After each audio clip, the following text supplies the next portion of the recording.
श्रीमान् वेङ्कटनाथार्य कवितार्किककेसरी वेदान्ताचार्यवर्यो मे सन्निधत्तां सदा हृदि। अथ पञ्चमः सर्गः। ततः समानीतरसालपाकः संवीजयन् पाटलगन्धवाहैः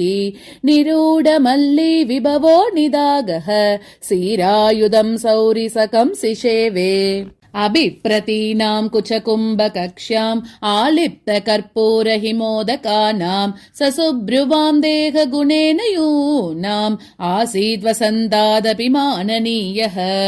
विहारयूना भजता स्वयं तत् व्रजाङ्गना विभ्रम किङ्करत्वं नितान्तधन्या स्वगुणैरभूवन् निर्विश्यमाना ऋतवः क्रमेण। कृतावसेका इव कृष्णगीतैः वनद्रुमावर्धित तुङ्गशृङ्गाः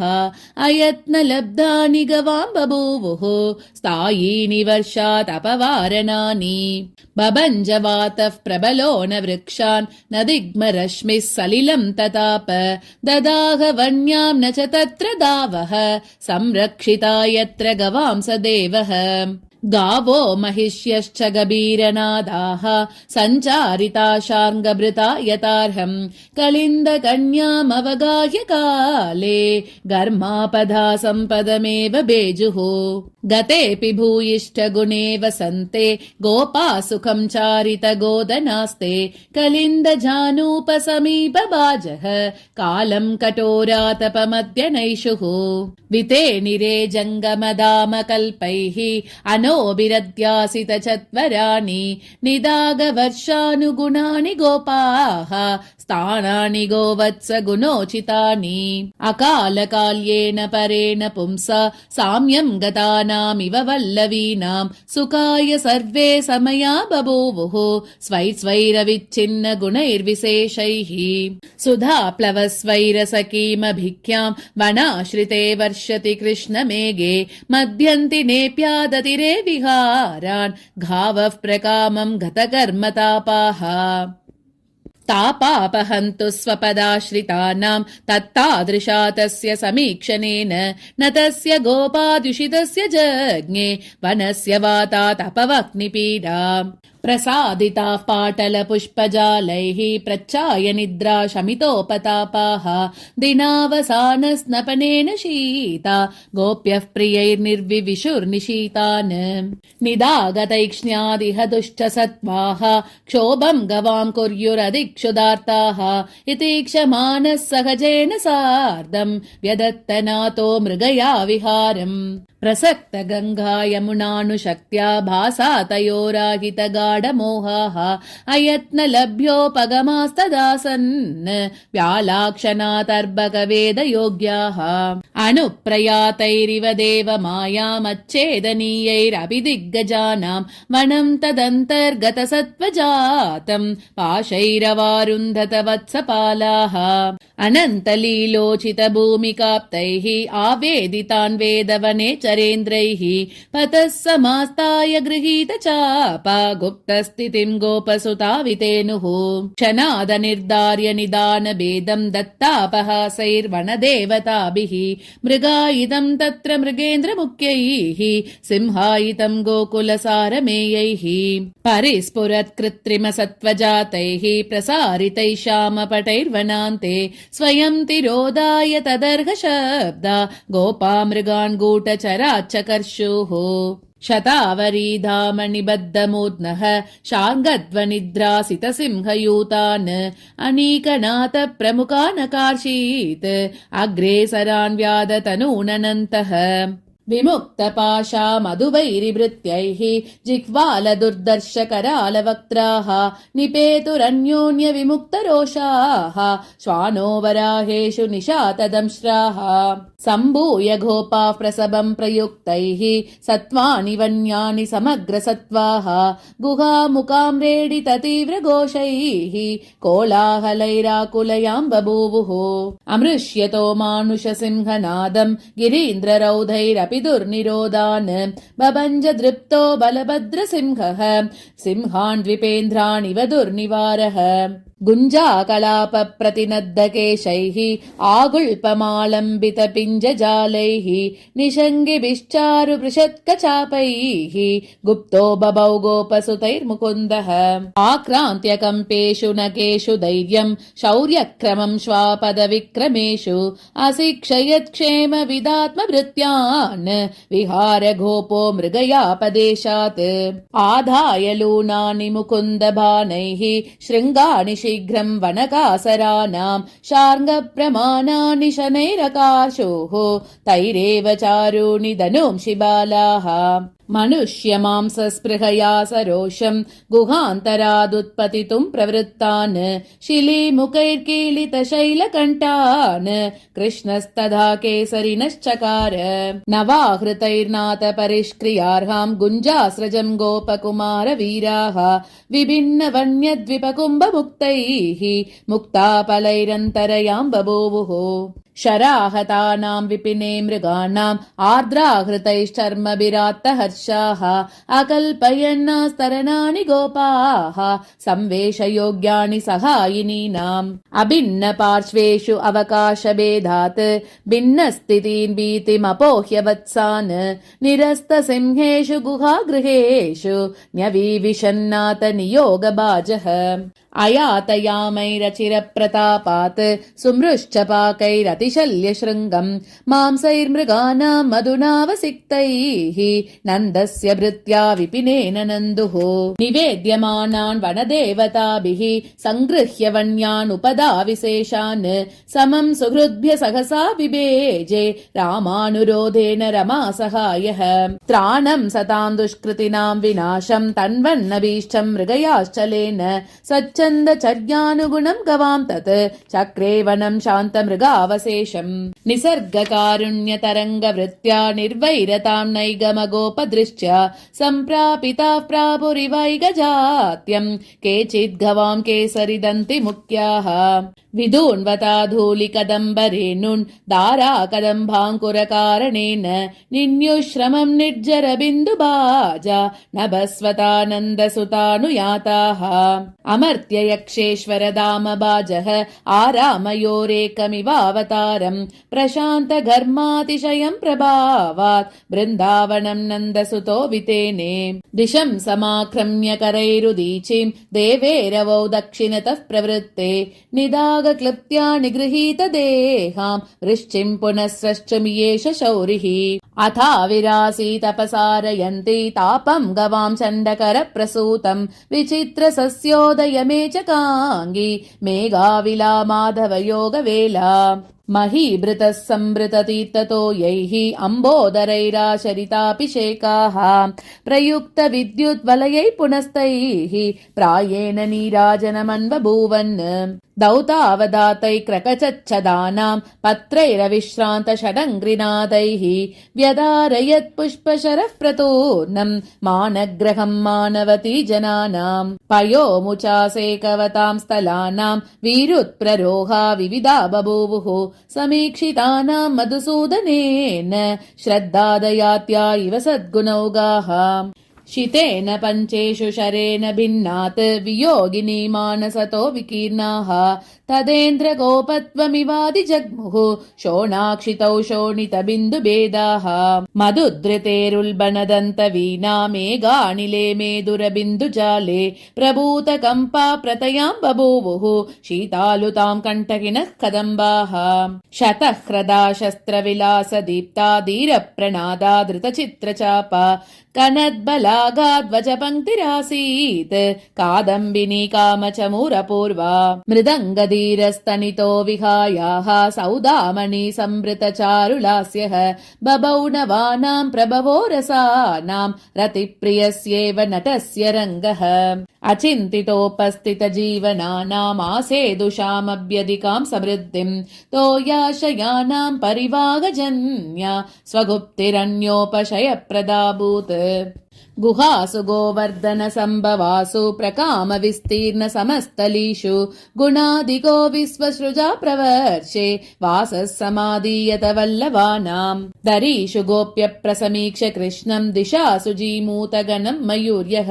अग्रे पतीनामधिगीतिनादम् वितेनिरे चारु विहारलास्यम् पयोदलक्ष्यप्रहिताग्रहस्ताम् कृष्णस्वनेत्रे इव चन्द्रसूर्यौ तिरोददानाम् प्रतिरोद्धुमैच्छत् स्वैरी स्वलीलामिव वर्षवेलाम् अताञ्जनस्निग्धनभः प्रकाशाः क्षणद्विषाम् कल्पितलास्य भङ्गाः दिशामुकोल्लासनदृष्टदाक्ष्या दीनाम्बुवाहा दिवसा बभूवुः अलक्ष्य तीव्रातपमन्तरिक्षम् सितासितैरम्बुदरैश्चकाशे विवेकमासादयतामिवादौ चित्तम् वितर्कैरनिवर्तमानैः विहाय सद्यः कुटजार्जुनादीन् विप्लावितान् कालविपर्ययेन पुनर्बबन्तुः प्रणयम् द्विरेपाः कोशोपपन्नेषु कुशेशयेषु तरङ्गलोलाम्बुजतालवृन्ता बर्हातपत्रायितभृङ्गयूताः विदूतहंसावलिचामरौगा नद्यः समातन्वतनाथ सेवाम् तापानुबन्धप्रशमाय पुंसाम् शय्यार्तिनाशाङ्गभृतोपहूता पयोदमाला व्यपदेशदृश्य प्रायस्तिरोदीयत योगनिद्रा इतस्ततः प्राप्त शरद्विहारम् गोपीसकम् द्रष्टुमतीव हर्षात् अशोपि नेत्रैरिव जृम्भमाणैः शीर्णैर्दरित्री शकिनाम् कलापैः चराचरेष्वाहितजीवनानामनुज्जताम् सत्पदमम्बुदानाम् शुचित्वमन्तर्बहिरप्ययत्नात् अभ्यागतैर्हंसगणैः शशंसे संस्कारभेदैर्कलमादिकानाम् क्रमेण लब्धोपचयस्थितीनाम् धर्मम् निजम् साधयितुम् क्षमानाम् समुन्नतिः सन्नतिहेतुरासीत् विहारगोपस्य गुणान् गृणद्भिः क्षीभाषया गीतपदैरुदारैः चकासुरासादितभक्तिभेदाः सामोपशाखा इव शालिगोप्यः विकस्वरेन्द्रायुधबर्हदाम्नः शामीकृतम् कृष्णगणस्य दाम्ना शरत्प्रसङ्गेऽपि तदा तदासीत् वृन्दावनम् बद्धमयूरलास्यम् समग्रबन्दूकरजः समेतम् स्मेरादसीमेचकमन्तरिक्षम् पीताम्बरेण प्रभुना तदानीम् अयत्नसम्भूतमवापसाम्यम् समग्र सप्तच्चतरेणुकीर्णैः स्रोतोऽभिरुण्णीतमदप्रवाहः स्वकानने स्वैरजुषाम् गजानाम् गोवर्धनो यूतपतिर्बभूव अतो मुखैश्च प्रतिबिम्बरूपैः अभ्युन्नतैरात्मभिरप्यशंसन् त्रिविक्रमस्य स्थितमुन्नतम् च पदद्वयम् पातशिरत्तपद्माः पङ्कक्षये प्राक्तनवर्तनीनाम् वक्रेतरा व्यक्तिरभूत् पृथिव्याम् बहिर्मतप्रत्ययिनाम् व्यपोहे वेदोदितानामिव सत्क्रियाणाम् मदप्रभूतत्वनयो महोक्षा रोदो विभेदोल्बणतुङ्गशृङ्गाः दर्पस्य देहा इव योगसिद्धाः दन्तावलानन्तरयाम् बभूवुः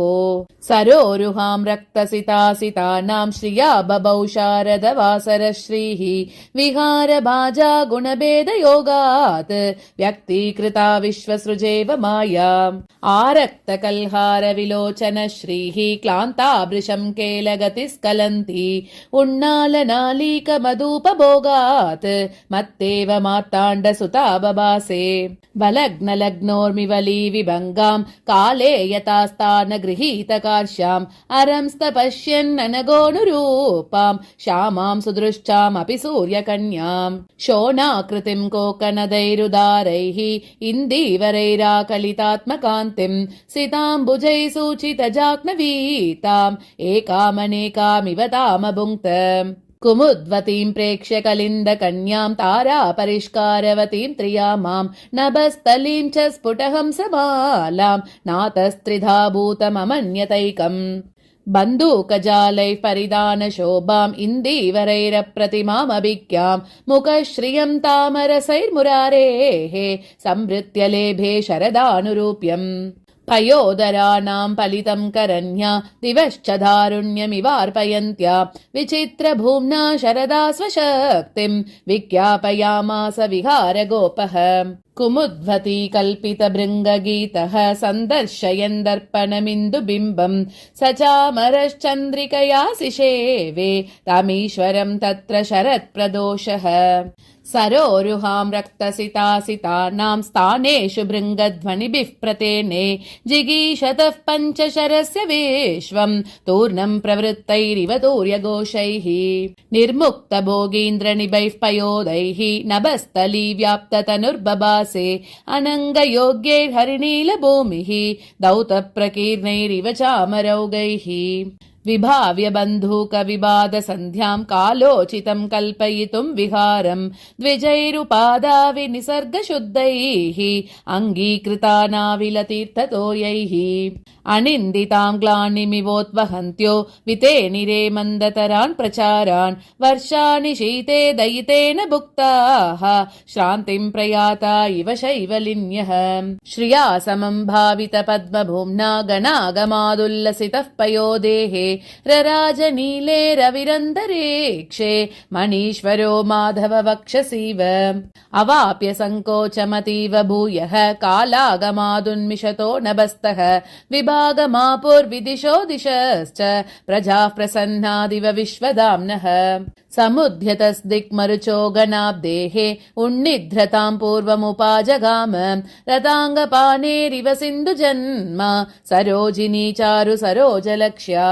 उत्सारयन् जीर्णशिलीन्द्रजालं प्रायो मदैः पेचकिनां प्रसिञ्चन् चकार सप्तच्छदरेणुजालैः कालो महीं कामविहारयोग्याम् कृतोदयाः कृष्णवलाहकेन स्रोतो वहा स्वैरविहारभाजः त्रपामिव स्थानगतिः प्रतीक्षाः स्वाभाविकीं स्वच्छदशामवापुः सुखावगाह्यै सुदृशामतुष्यत् स्वादोत्तरैः शौरिरपेतपङ्गैः प्रसन्नशीतैरणकैर्पयोभिः स्वभक्तचित्तैरिव यामुनीयैः अनुल्भनैरन्वहमूर्मिभेदैः सम्पन्नरेखा सरितामदोतः श्रियो दतुः पद्मवनावतारे सोपानतां सैकतसन्निवेशाः प्रसादभाजा समयेन दत्ताः त्रैलोक्यलक्ष्म्या सरलस्वभावाः पयोदरस्थानगता विरेजुः हाराः प्रभूता इव हंसमालाः जलातपत्यागसमागमाभ्यां प्राचीमवक्रां प्रकृतिं भजन्त्यः तदन्वयत्यागवशात् अवाप्तैः पङ्खैरमुच्यन्त शनैः पदव्यः स्थाने विनिद्रा स्थलपद्मकोशाः प्रायो गतिं पान्तजनस्य रोद्धुम् अरुन्धुदानामुमुचुः परागान् आशानपङ्केषु महापतेषु पतत्र लीलाहत पुष्करान्तैः पद्मालयानूपुरसौम्यनादैः शुभैरभावि स्वपदस्त्रिदाम्नः प्रत्यूषतूर्यैरिव राजहंसैः कल्हारनिष्पादितकर्णपूरा वितीर्णबन्धूकविशेषकश्रीः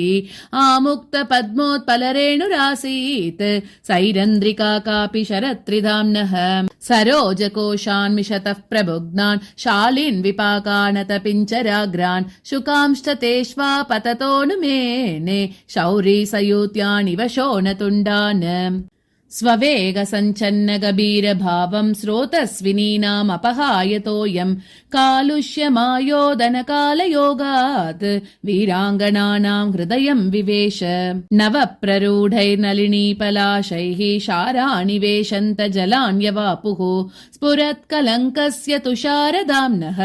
छायाभिरन्याभिरिवाविशेषम् वर्षीयसीनामपि पद्मिनीनां सौम्येन वर्षान्तरसायनेन सामोदमन्दस्मितहार्यभृङ्गम् युक्तं श्रिया यौवनमाविरासीत् शरद्विभूतिं कुमुदावदातां संवीतनीलाम्बरदर्शनीयाम् अमंस्तनिर्धूतगणप्रलम्बाम् मूर्तिं बलस्येव शुभां मुकुन्दः निद्रायितेव प्रथमं पयोदैः प्रशान्तनिद्रेव शरत्प्रसादात् जगत्त्रयी तद्व्रतिनीव बेजे जातोद्यमं जागरणे मुकुन्दम् निद्रापदेशेन जगद्विभूतिं विभावयन्नित्यविदूतनिद्रः प्रबुध्यमानः स विभुः प्रजानां प्राधात् स्वधर्मानुगुणं प्रबोधम् अव्यासङ्गं जलदिशयनादुद्दितस्यात्मधाम्नः पत्युः पुण्यं प्रथमनयन स्पन्दितं प्राप्तु कामा नित्या पूर्वश्रुतिपरिमलं न्यस्तलीलारविन्दा पादाम्बोजं सह वसुदया धारयामास पद्माम् अनुचरितविधिज्ञैरादृतां पूर्वपूर्वैः महतिदमनपायं मङ्गलं मन्यमानाः प्रचितविविधभोग्यां प्रारभन्तः प्रतीतां वलमदनसपर्यां वल्लवानन्दमुख्याः बाह्येषु गोषु द्विरतेषु चाग्र्यां तज्जन्यया जीविकयोपपन्नाः तदर्हसम्भारवतीं सपर्यां क्षिप्तापदं क्षेमविदो वितेनुः आभालप्रेक्षणीयं प्रणतमनिमिषैरद्भुतानां प्रदानम् दूतत्रैलोक्यदोषं ध्वजममरपते स्तूर्णमुत्थापयन्तः कृश्चीनामर्चनाभिस्तुतिगुणनिकया गीतनृत्तोपहारैः उद्वेलप्रीतिलोला विदतुरविकलैरुत्सवं गोपवृद्धाः इति श्रीकवितार्किकसिंहस्य सर्वतन्त्रस्वतन्त्रस्य श्रीमद्वेङ्कटनाथस्य वेदान्ताचार्यस्य कृतिषु यादवाभ्युदये महाकाव्ये पञ्चमः सर्गः कवितार्किकसिंहाय कल्याणगुणशालिने श्रीमते वेङ्कटेशाय वेदान्तगुरवे नमः। श्रीमते निगमान्तमहादेशिकाय नमः।